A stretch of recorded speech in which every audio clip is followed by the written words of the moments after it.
Good morning everyone, প্রিয়াঙ্কাশাই ব্লগসের একটি নতুন ব্লগে আপনাদের সবাইকে স্বাগত জানাচ্ছি।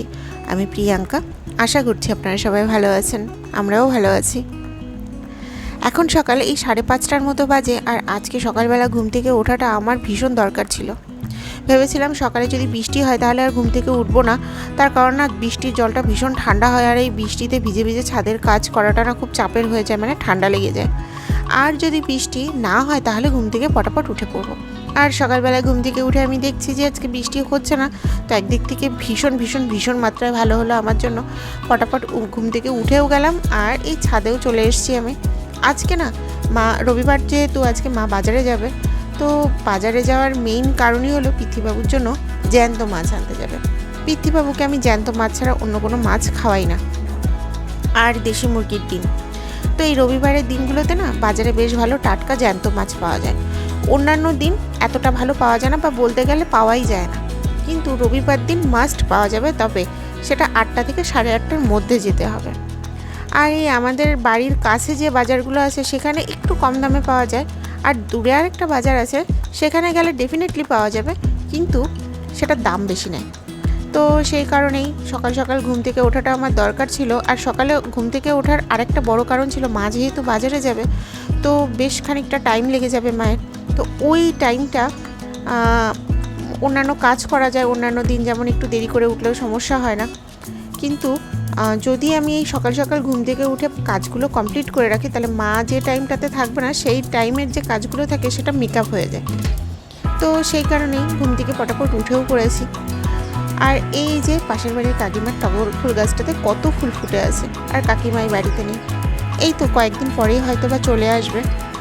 আর এই তো সামনে পুজোও চলে আসছে, আর এই ওয়েদারটা না খানিকটা পুজো পুজোও মনে হচ্ছে। আর এই যে সকালবেলা আমি স্নান টান করে পুজো করতে চলে এসেছি, আর এখন বাজে 7:05 কি 10 মতো বাজে। আর না আজকে আমার খুব তাড়াতাড়ি হয়ে গেছে। আমি একটা জিনিস খেয়াল করে দেখেছি, যেদিন না আমার খুব দরকার থাকে যে তাড়াতাড়ি করে করব, সেদিন আমার না তাড়াতাড়ি হয়েও যায়। আর যেদিন সেরকম কোনো কাজ থাকে না, যেমন মায়ের যেমন বাজার যাওয়া থাকে না, বা অন্য কোনো কাজ থাকে না, বা কাজের অত প্রেশার থাকে না, সেই দিন আমার ডেফিনেটলি দেরি হবেই। তো আজকে দেখলাম মোটামুটি 7:05-10 মধ্যে আমার সব কমপ্লিট হয়ে গেছে, আর আমার পুজোও করা কমপ্লিট। আর আশেপাশে যতগুলো বাড়ি আছে আজকে সবার ফার্স্টে আমি পুজো করেছি, কারণ না এতটা সকালবেলা সবাই ঘুম থেকে উঠে পারেনি। একে তো রবিবার, তার মধ্যে আজকে আবার বৃষ্টি বৃষ্টি একটা ওয়েদার ছিল। যদিও বা বৃষ্টি হয়েছে, খুব হালকা একটা বৃষ্টি হয়েছে, সেটাকে না ধরার মধ্যে ধরা যেতে পারে। আর এই যে চারপাশটা কেমন ভেজা ভেজা, আর কেমন একটা অন্ধকার অন্ধকার ভাব, রোদ একদমই ওঠেনি, তবে হালকা হালকা একটা গরম গরম ভাব ছিল। তাতে অন্তত পক্ষে যেটা হয়েছে, আমার জামা কাপড়গুলো কিছু আরও নিচে ছিল, সেগুলো এনে ছাদে মেলে দিয়েছিলাম, সব শুকিয়ে গেছে। আর এই যে আমার সকালবেলার ব্রেকফাস্টে পরোটা, ডিম ভাজা, চা। আর আজকে আমি ভাবছিলাম যে চিকেন কাটলেট বানাবো। চিকেন কাটলেটটা বানানোর অনেক দিন থেকেই প্ল্যানিং ছিল, কিন্তু না সময়ের অভাবে করে উঠতে পারছিলাম না। পৃথ্বীবাবুর সাথে থাকলে কিছুই সম্ভব হয় না।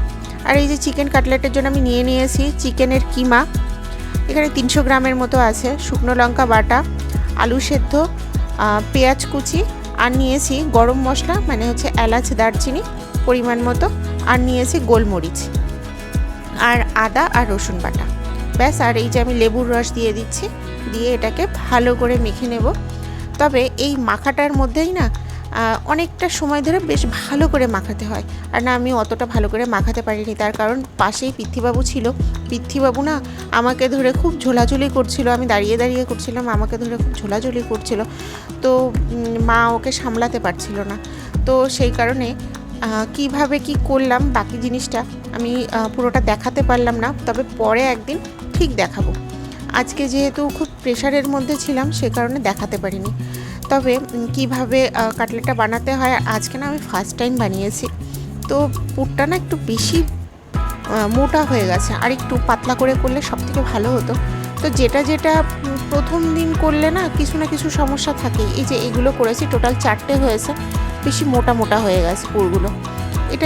এটা মোটামুটি 6টা বা 7টা হতে পারতো। আর এতে না আলু সেদ্ধটা আর একটু কম পড়ে গেছে, আর একটু বেশি দিলে ভালো হতো, তবে না খেতে অসাধারণ হয়েছিল। আর আমি এখান থেকে 2টো ভেজেছি, আর 2টো ফ্রিজে রেখে দিয়েছি। আর এটা না এখন আমি সন্ধ্যের সময় ভাজছি।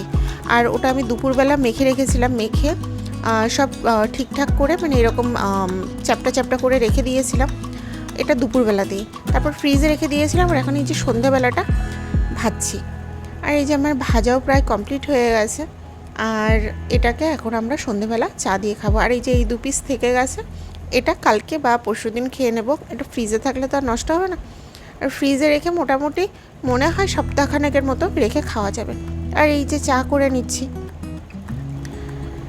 আর সত্যি কথা বলতে প্রথম দিন করেছি, খেতে কিন্তু দারুণ হয়েছিল। আর যদি আর একটু কসরত করে করা যেত তাহলে হয়তো আরও বেশি টেস্টি লাগতো।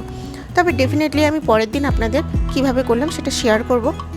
আর আজকে তাহলে এই পর্যন্তই রাখছি।